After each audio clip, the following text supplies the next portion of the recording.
have a customer quilt I'm going to work on today. And before I get started, I'm going to make sure I have enough backing. So here's my backing. And here's my top. And they're both folded in half, so let's see if it fits.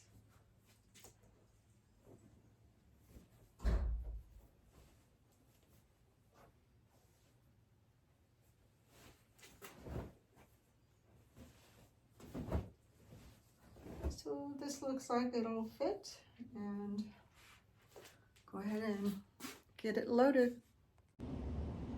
Okay, I'm ready to start quilting this quilt, and it's just a small lap quilt.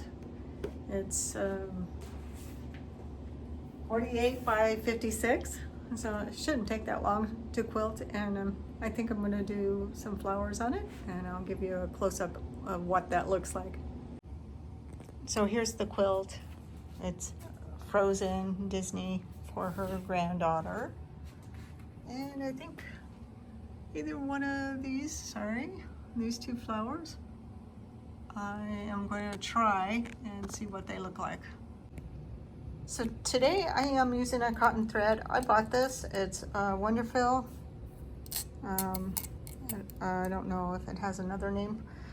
And it's a variegated, and I think it'll look cute on this quilt. And it's Egyptian cotton. Okay, this is my first time using cotton on this machine. So tested it out. Looks like it'll work fine, and we'll give it a try. All right, I'm gonna base this down. I switched my foot out to my glide foot or spoon foot. So I usually just turn on my channel locks and baste my top down.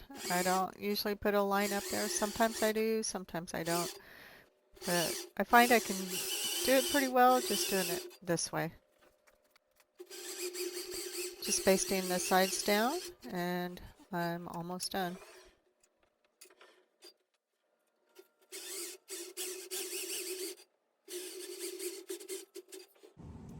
These are not my favorite patterns to use, because then I'm going to have to stretch it over the top and then cut it off and stretch it over the sides and cut it off.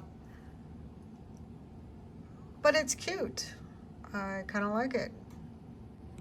So this is kind of what I meant about stretching it, because you don't want it big gaps. And I'm not even sure I like this gap over here.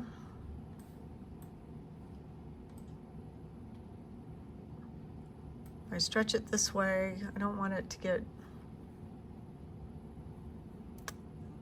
I think that looks fine. Okay, but then I'm going to have to do this. I have to go to fill inside, and I can only do one at a time in edge to edge mode. It's in no way.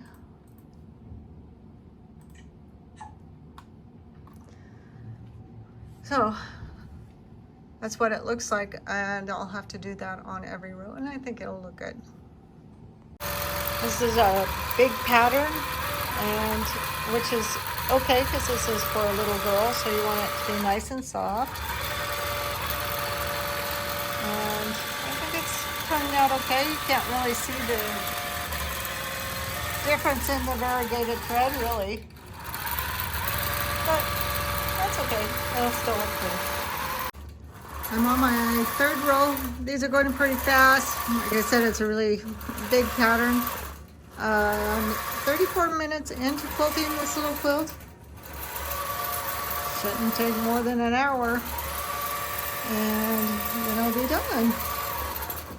So that's kind of what it looks like on the screen. And this is what I have left. Okay, the quilt's done. It took an hour and 15 minutes, so probably another few minutes for setting it up. So we'll say an hour and a half to do a 48 by 56 with the pattern that I did, and that's not too bad. So I'm gonna go ahead and unroll it now. So if you watched any of my videos, you know I use my electric scissors to take and cut the quilt off the frame. I just prefer doing it this way. This quilt will cost about $53 for my customer. And I'll go ahead and trim it up for her also. All right, let's see what it looks like.